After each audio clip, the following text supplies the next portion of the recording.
While we try to be as helpful as possible, this podcast should not be considered as professional or financial advice. It contains general information only, and you should seek out professional advice for your own personal circumstances before making any financial decisions. Welcome back, guys. I'm Julia. And I'm Nick. And this is the Enthusiast Lab.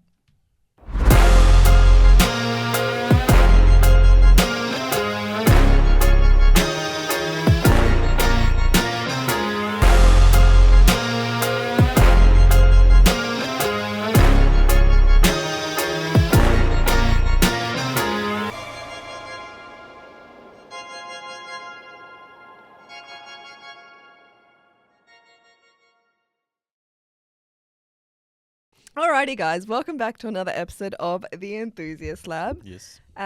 So today's episode will be why can't I make structural changes at pre-start? And this is a pretty popular question that we get every second day. Yeah. And I think there's a bit of confusion about what are structural changes versus the changes that you can make at pre-start. And we have done a pre-start episode, I think. Yeah. I think we're going to maybe do another pre-start episode or similar types, maybe like top tips for pre-start and stuff like that. But today we want to deep dive onto what's a structural change, why can't you do structural changes after. When can you, and why can't you do them afterwards, and the repercussions on that. And why it costs money to do so, because there's a lot of stuff in the back end that people aren't aware of. And I think it's important to get that messaging out there so people understand why they can't do that. Yeah, definitely. Especially as the building market is getting a lot more busier with a lot of the builders, they are starting to really limit what sort of structural changes they can do to try and speed up their administration times. So we can go into a bit of detail with a few of the options, because as much as every person wants to build their home, you've got to draw the line somewhere. Otherwise, the house will never get built with change after change. Yeah, absolutely. So let's deep dive in. All So right. First things first, what's a structural change? It's a change that's structural to the home. 10 out of 10 information. Okay, so all right, so going to basics, the main components of a structural is windows, brickwork, slab, roof, and openings, like door openings. Yeah, right? so if you look That's at your home, the core of the home, without all the little bits and bobs, like like in terms of your basins, your tapware, your cabinetry, that's not structural. so basically think of a shell of a home. The shell of a home with no flooring or any other No walls, appliances. floors, appliances, cabinets, none Well, of that. ceilings technically is somewhat is actually part of. Ceiling ceiling heights is included into that. Yes. Okay. Yeah, into structural. Okay. Because you got to modify the roof frame to suit the Okay, ceiling. yep. So that's when you sit there and go, what's a structural change? Moving or changing walls. Moving, adding, or adjusting heights of windows, widths and lengths. Right. Yes. Openings and widths of doors.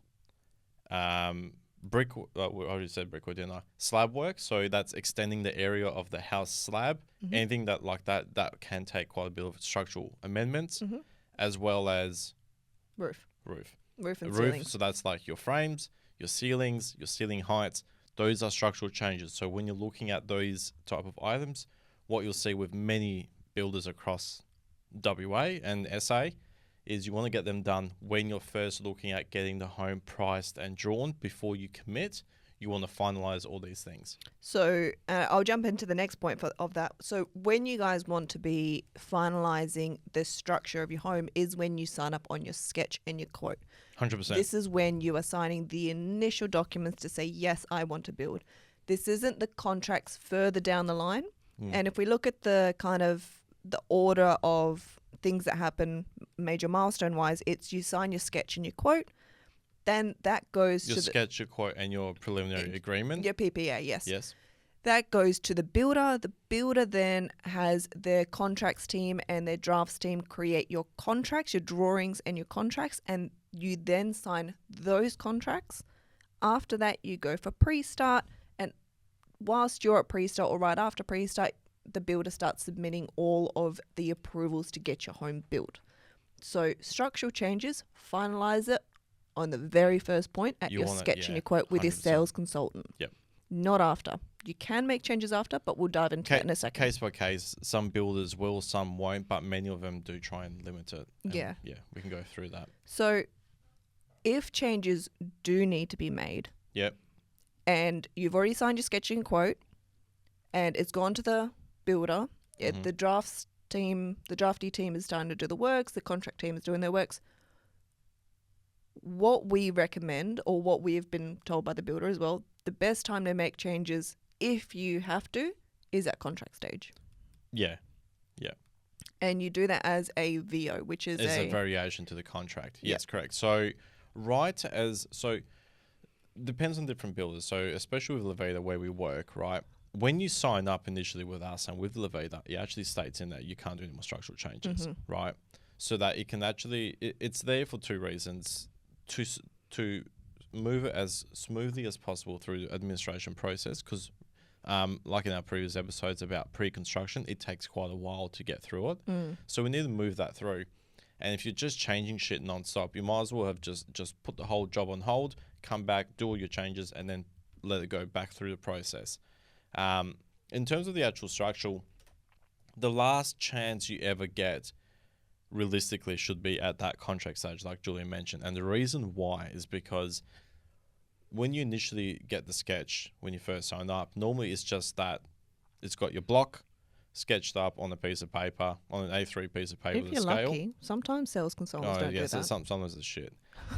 But with us, you get the block drawn, you get the house with all the changes that you've done that's been quoted and written up. That's all reflected onto the block. That's basically with like a very generic, elevation. And then you pay a deposit to get the ball rolling to get those plans and contracts. When those come out, that is a lot more in detail. Like you've got elevations to the front of the home, the sides, the rears, so you can see, you've got windows and there are measurements, but it's very hard sometimes as a first or second home buyer to understand how big or how does that actually sit, where they're located. So once you've got these plans, this is actually where you can start narrowing it all down, going, cool, that window's too small, that one's too big, this is actually right, this is what I was thinking, so you can actually narrow it down. This is the time to do those changes. And again, based on what those changes are, most of the time that we're experiencing with our clients is, hey, we just want to confirm that the living and dining windows are a little bit bigger to allow more natural light or what's going on. Some of them, hey, the theatre's actually still a big window. I want a smaller window to keep it as dark as possible. Things like that. Sometimes a few people have to change doors and shit. But it's not like with our experience, because we're very thorough in the beginning, it's not like people are having to change half the house. No. So if you do have to make a change and you've gotten the contracts and you've realised, I wanted this as a highlight window instead of a full window in my theatre, you can make that change as a VO.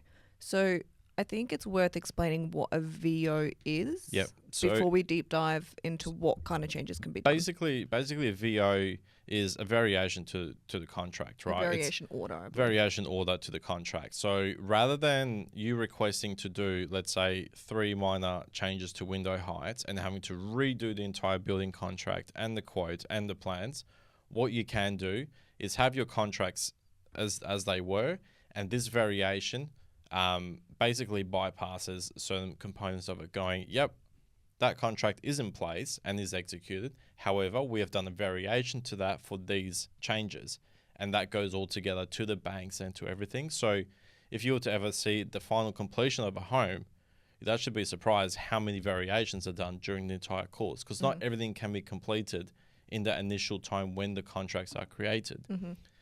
Depending if the survey is back in time, if do you know what I mean? There's so many other external components, and sometimes they can't all be complete until you're actually on site. Yep. So, but the builder to wait that long can be quite detrimental in their end for pricing and cost-wise. So it's just trying to get that balancing act. So the variation becomes basically like a bit of a life savior for the client as well as the builder, that you can utilize this to do these adjustments and keep the job moving forward. At the same time, when people go in for their pre-start, it's done by variation. Yes. Again, 90% of the time. There's some builders that change the whole fucking process. There's always a few that have to fucking make life difficult. But basically, when you go into pre-start, guys, and you decide to change your basins or your tapware, you'll actually see that it's all done on a VO, on this variation to all, because you've got your generic, and then what you've finalized your selections, that is then to overdo what was generic that you've signed up on. So that's what it's all about. Yep. So we know what a VO is. We know that we can make certain changes at contract stage. Yes. What kind of changes can we do? So, okay, yeah, go. Okay. You've got. I got the list. So I did call Matt from Levita, and you guys. Shout out, Matty. Yes, so you guys should know Matt by now. We're trying to get him back onto the pod. He's a good-looking fella. So he's kind of given me a small list of what is kind of permitted, and it's always a case-by-case scenario. Yeah. But it is your window heights Yep. and widths per se. Yep. The width and heights of doors. Yes. That includes your internal and front entry door. Yes. Small wall adjustments like openings and recesses. Yep. Yep. And the last one is small al fresco alterations. He did not expand on what that means, but that's what I got. That would basically mean if someone wants to slightly extend the al fresco, if it means adding an additional brick pier onto it. If that al fresco was standard height and you wanted to just raise it up that little bit higher, the ceiling height. Okay. Minor alterations. Yeah. Not remodifying and having it like 10 times the size. It's just small little tweaks to it will be allowed at that point. So when we're talking about what you can do, we're also, let's cover what you can't do. So after contracts or at contract stage, this does not mean you can go and add a theatre or another bedroom. Yeah, correct. Adding another bathroom. You can't go and widen the house by another half a metre because that requires a lot more than what a VO could do. Yeah, no, look, it can be done on a VO, but the amount of work that behind the scenes needs to be done, you might as well just stop the job where it is, redo it all, and then figure out if it's something that they're willing to take on, rather than it being a small little tweak, continue the job moving forward. Yeah. So that's what it's really about, and this VO is there to help speed that process up, so you're not sitting for 12 to 18 months in administration time. You're trying to get to site as soon as possible with this few little tweaks and confirmations. Yep. Like, for example, you decide to pay extra for overheads, but you needed that height for the fridge to be, 5 centimeters taller. You can do that by that VO. Yep. Rather than having to redraw the entire fucking plans and contracts. It can be done after. Do you know what I mean? So it's those type of things where make sure when you're getting those contracts, you go through with a fine-tooth comb and you're checking, especially like Julia said, the main ones that normally you're allowed to do. Window dimensions, heights and widths, are they correct? The locations of them. You can't be moving that shit afterwards. No, you can't do that. Doors, sliding doors, front entry doors. Is it the sizes and everything that's been confirmed? Ceiling heights is a big one, making sure that's all right. Those openings, sometimes if you've got 31 in the living area, 28 in the other areas, so this is WA with brick heights, you normally have a big bulkhead that actually separates the two roof lines. So make sure that you're reading these things and understanding what you have. Sometimes you might be able to adjust that height a little bit. This is the time to do it. You ain't going to change it halfway through the build. No. You're just going to have to bite the bullet on what you've got. And I think we've mentioned this way back when, like our first 10 episodes of the pod. If you are uncertain and you're not building with us, but you're building with someone, go reach out to your sales consultant and ask them to sit down and look at the contract with you. 100%, yes. We, with the process that we do, we have the builder send the contracts to us before we send it to the client because we check it over. Yes. Then we send it to the client. And if the client has questions, they can come back to us. Yes. If you have questions, ask them, ask the questions, because it is better to ask than miss something and then down the line go, oh fuck, I didn't realize, what a mistake, what a pricey mistake. Yeah. It's a hell of a lot harder to raise the ceiling by an extra, I don't know, however many centimeters, or make the door frames bigger later down the track. Oh yeah, it's a shit show. That's a shit show. Fuck, we had that issue with our house. Yeah, we did. Our very first house that we ever built, I told them I needed the ceilings higher in the garage. First, I wanted hoist. They said no. I wanted the pit. They said no. So I said, just raise it so I can fit forward drive. So like a 28 cores ceiling minimum, right? Yeah, it will be done. It'll be done. Signed the contracts. It was 25 cores and I can't fit my Ranger in. Nope. So again, read the plans. If you don't know anything, confirm it. Make sure everything reflects what's on there. What your quote says versus what's on the plans, they need to marry up. If they don't, things can get missing, and then you're going to be left with a shit show afterwards that you're sitting there trying to fight the builder going, yeah, but you said this, you said that. If it's not written and drawn, it ain't happening. You signed off on it. 100%. So 100%. as everyone says, read the fine tooth, like read the fine print. You should be Well, reading yeah, your definitely. contracts. Yeah, it's Like we've it's all difficult. scrolled down to the bottom of the T's and C's and clicked I've read them. None of us have read the T's and C's No. for Look, 90% of there's things. some but bits you need to read in very fine tooth comb. Other ones you can go, okay, I can understand what's going on. But again, you should be able to have enough confidence to be able to, if you're billing with us, reach out to us, reach out to Levita. If you're billing with someone else, reach out to that consultant that you're dealing with or with that building company to get the clarification before you sign shit. And if they tell you it'll be fine, do it by variation, fine. Have it in writing. Mm-hmm. Nothing on phone calls, nothing in that sense. In writing, confirming the changes if you can do them and if you have to do them, whether they have to be done now or afterwards, so that you know you've got something to fall back on if it's not done. yeah, paper trail. Paper trail, man, that saves your ass in the long run if you ever need to. Definitely. Hopefully you don't need to, but always protect yourself. And how much? Yeah, 100%. And how much it costs. Yep. So the question then goes, the difference between a structural change versus like what you can do at pre-start. So you can't make Okay. structural changes at pre-start, but what can you change at pre-start? Okay, so I actually give a little breakdown to a lot of our clients when I send off a message going, hey, I've checked your contracts. This is what to look out for. This is what you can do at pre-start. So when you've signed the building contracts and you've sussed out your structural, the items I normally like to bring up for people to start thinking you can do at pre-start are electrical, plumbing, cabinetry, basins, changing, appliances, shit like that. That is all non-structural. You can do it then. So what I'm saying is you can add overhead cupboards. You can change your cupboards to pot drawers rather than standard. You can add different types of basins and sinks. You can change your tapware, your plumbing, add plumbing fixtures, because that can be tweaked. You don't need to change the structure of the home. The structure of the home stays the same. You're just moving internal components. So that's where you can get away with it. Electrical, adding power points. No qualms, man. Set it up however you want at your pre-start. But, wanting to change the ceiling height in your theatre to be, coffered ceilings or something, you need to do that at building contracts. Okay. And I guess the last question. Oh, sorry. Another one that you can't do at pre-start, which we've had to tell a few people, you cannot drop the slab to do a recess slab in your theatres and areas. That must be done at building contracts. Oh, that's 'cause like a step down. Correct, because you're changing the structure of the floor plan and the actual house slab. That's a structural change. You Yeah, can't do that because at pre-start. That requires different footings Correct. and stuff like that. Yep. Okay, so the last question and the big question is why? Why can you not make structural Because changes? no. Because no, computer says no. That's Because why. No. So the real reason is because once the contracts are signed, and don't forget, we're saying do changes as a VO at contract stage. So you will make the variation and sign your contracts at Correct. the same time. Yeah, so make sure you have that variation so you know what's going on. Once you've got it, sign the contracts, then sign the variation. So it should be contracts are done, variation 1. Yeah. And then if you sign that one, you decide to do other shit at pre-start, it'll be variation 2 and onwards. Yeah.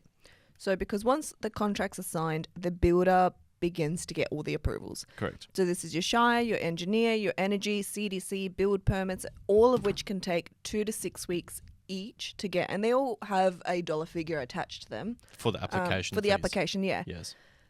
So if you make changes after contract stage, then the builder may potentially have to redraw, have to reprice, or resend approvals. And all of as well as administration time. Yeah, so all of that time and money. Yeah, 100%. They have to, they're employing people to redraw, to resketch, to recontract.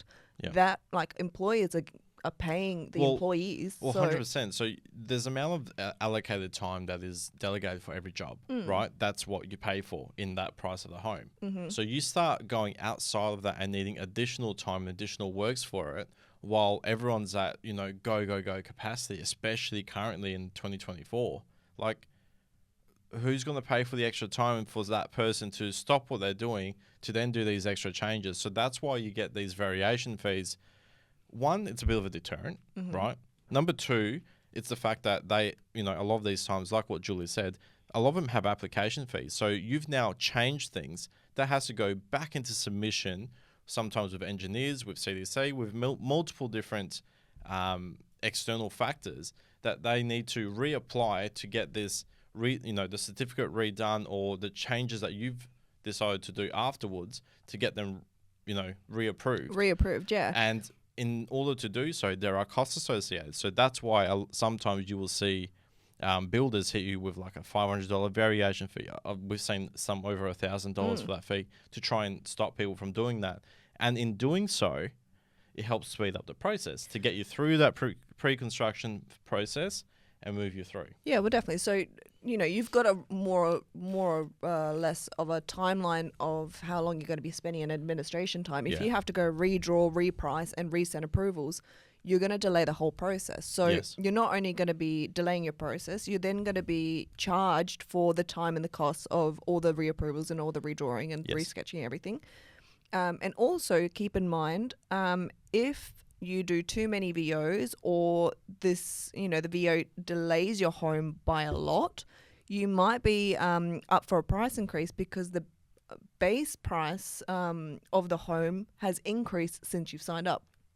And it doesn't happen very often, but Matt did point out to me, if you've delayed it by a long time and the builder has had base price increases, say, every month for the last couple of months, you might be up for a, price increase, which I know a lot of people in the industry, not the industry, a lot of people kind of thinking about building are now very scared of that word because it happens so often in 2020. Yeah, it's happening again. Yeah, 100%. So to not make it sound as doom and gloom as what Julia has, basically what's happening is, like, if you're doing a few changes, it's not the end of the world. No, right? it's not. Like, if you're changing your window from a highlight window to a full height window, you're not going to be in trouble to get a price increase.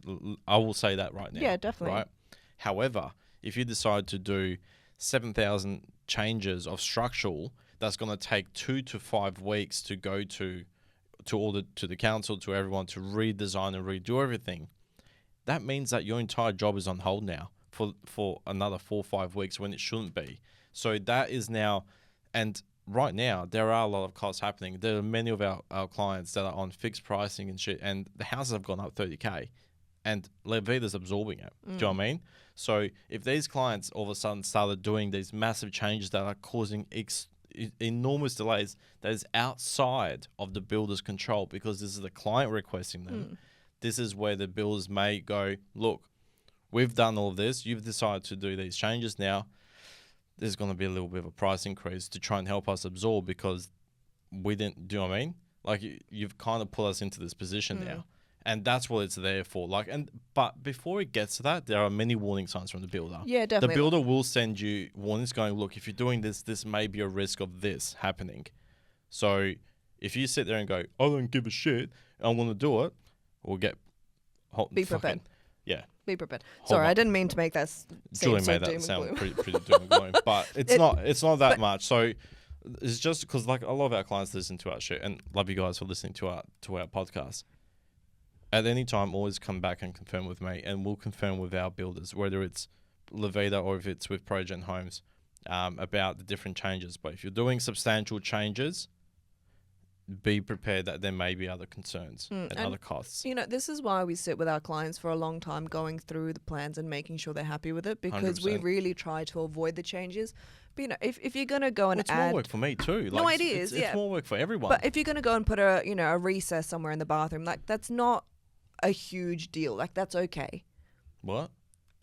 Openings like a ceiling recess? No, like a recess in the wall. Oh, okay, yeah. oh, actually, fuck, guys, that's not a structural change. Ironically, even though you're changing the wall, that's not a structural change for the soap niche. So those little cutouts in the wall that everyone likes for the, where, in your en-suites and bathrooms where the bathtub where you goes. put your soaps and stuff. Yeah, all that shit. That's a non-structural item. You can do that pre-start. There you go. Okay, well, there you go. good one, because fuck, I can't believe that didn't even come up. And the things that you change at pre-start, like that's okay. It's all G. As long as you're not making huge amendments to your plan, you're not trying to make the rooms bigger or wider or a substantial amount taller, because it does need more work to make those changes. 100%. And you want more work, you got to pay for it. Yeah, That's definitely. really what it is. Okay, well, that's everything from me. Shall we plug? Oh, what? Oh, That's well. it? That's it? It's a shorter episode. Oh, yeah, okay. Yeah, that's pretty much it. Like, I don't want to fluff it if we don't need to fluff. no, we don't need to fluff. It's not all about fluffing, Julia. It's your face is fluff. The main thing, guys, like, taking away from this, right? You can do some structural changes depending on the builder and having conversations.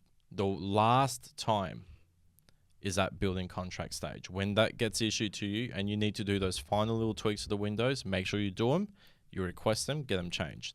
Afterwards, forever hold your fucking peace.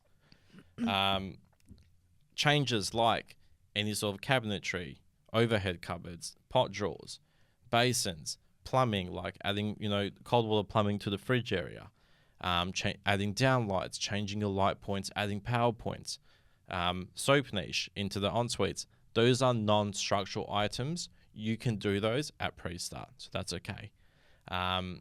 Just so then you guys have something to, if you're going to listen all the way back, you can get to the last of the episode and go, okay, cool, that's all I need to know. Changing shit like doors, windows, ceilings, slab, brickwork. Roof. Well, that's what ceilings are. Yeah, roof. That's structural by the time your contracts are done. After that, forever hold your peace. Don't try. It becomes a shit show. Avoid yourself the heartache and the headaches of it. And just go through the process and enjoy. The more time you spend up front, the smoother and easier the entire process is. If you rush the beginning when you first start, you're probably going to be stuck in this contract stage doing the changes you should have done 3 or 4 months ago. Quote and sketch, yeah. And last thing, that was a really nice summary, Nick, by the way. Thank you. We haven't done a summary in a I while. know. I should do that more often. And just to finish off, as the last piece of advice is, if you're not sure, ask the questions. Honestly, guys, there is no harm in asking a question. Once you get your contracts and say, hey, by the way, I looked at the contracts, can we do this? And you know what? The worst thing that will happen, someone will say no, yep. And that's it. You move along. Or they say yes. You don't know till you ask. And that's it. That's the biggest thing. 100% So agree. ask the questions. Yeah. If you ask the same question and you haven't understood the answer after the 5th time, don't ask the fucking question anymore. But until then, you're good. Nick with his eyes twitching. Literally. Okay, let's plug. So you can find us on Instagram, Facebook, TikTok, website, Google, YouTube, Apple Podcast, and Spotify. Yes. Please leave a... Whoa. Hello? So apparently fucking someone else decides to walk into our... Someone just tried to break into the pod lab. I'm about to go fucking uts on the one. If you could leave a rating or a review, that would be amazing. Hit follow, hit like, hit subscribe.